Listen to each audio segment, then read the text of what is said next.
Thank you very much, distinguished colleagues, because this is my real turf. But I'm glad to be here. I never knew this place is as full as it is. I want to encourage you to do your best for all of us, because you are the real bastion of this democracy, and God will support you. So I'll be willing to take questions. You all know that it's about the EndSARS issue. And whether you like it or not, it is our families that are out there putting themselves at harm's way to wake us up, to tell us that as a political class, all of us, this is not time for blame game, all of us have failed them. And we are appealing to them. We want to make amends. They must forgive us. And from now on, we must be diligent. We must go on and address all the issues and ensure that we hold government accountable to whatever promises they make to these people. Because if we don't, they are just on the roads today. If we don't adhere to the agreements we have with them, the next one will not be manageable. And I believe the time for you to help us so that they leave the streets, so they don't come to harm, is now. We are not grandstanding.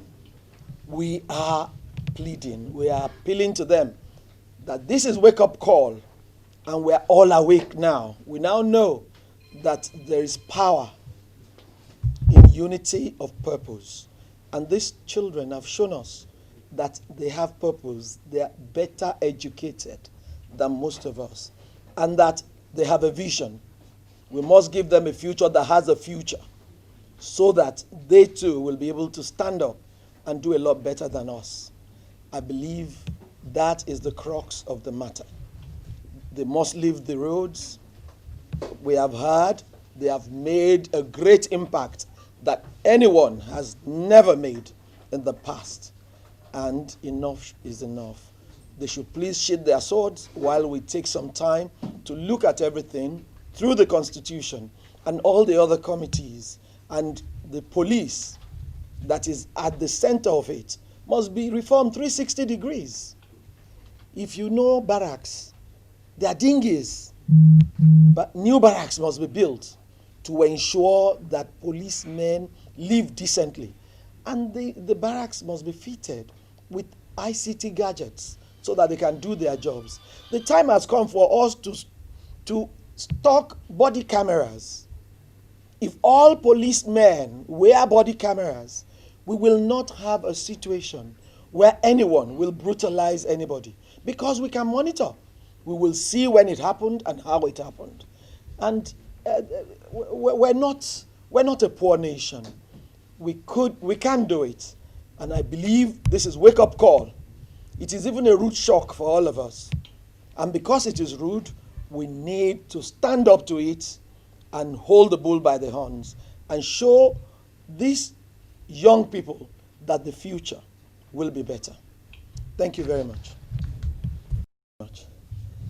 Because it's a loaded question, let me just quickly answer it. It might also answer your questions. My brothers, these are very different times. Before, emotion will not make any sense. But anyone in Nigeria of today, seeing that crowd, seeing the number of educated children, articulating the problems of this country, and things, even mere talking about it, is hearsay, has a fresh thinking to do. Because what is out there is like sitting on a keg of gunpowder. And if we're not careful, it will explode. The least we could do, because we're going on recess from today, was to bring it as a motion. But then you remember that we said the National Assembly, the groups must approach the National Assembly so that the Constitution Review Committee that has just started can take up the issues. If we don't take up those issues, it is not about them any longer. It's about the unity of this country. It's about the stability of this country. It's about the future of this country. And no government will sit there and say, oh no, nothing has happened. They were all waiting in trepidation, hoping that somebody will be able to voice something out. And that is what we have done. We have detonated the balloon. We are expecting now a deluge of amendments so that going further, we can all help ourselves by ensuring that we do what is right in the circumstance. Yes, government. I have never seen government being very proactive. This particular one is worse. And they have been woken up now. I believe it cannot be business as usual. It is business unusual from now on. And whether you like it or not, we must work collectively in the interest of this country. And you are the ones that will even help us. Push us.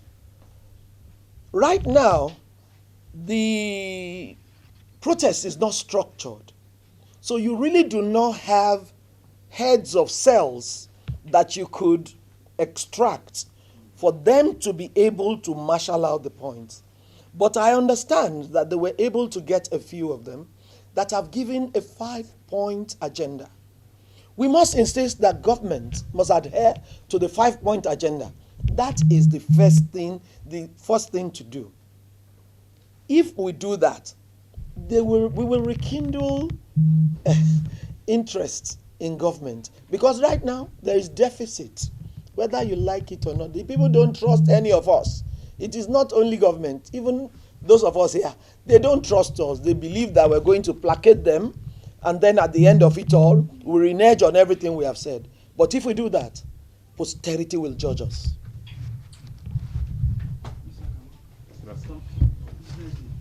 Going forward, we will also be able to address that.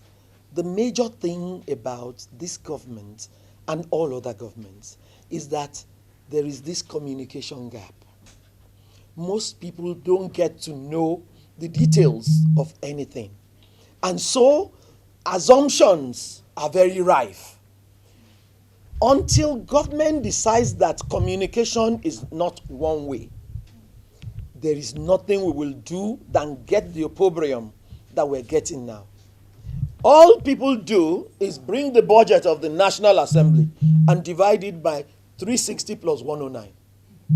And then they get figures. But the National Assembly has been trying, but has not been able to communicate, to say, these are the subheads. We are in charge of these parastatals. These parastatals are all over Nigeria.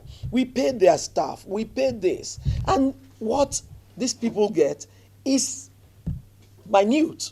I was shocked when someone said it's on Twitter that we earn 36 billion. People will die in this Senate if it is true, because they will never want to go. If that is the truth, then it will mean that all of us must be able to build a house every other month or buy one every other month. Have you seen that? You are here.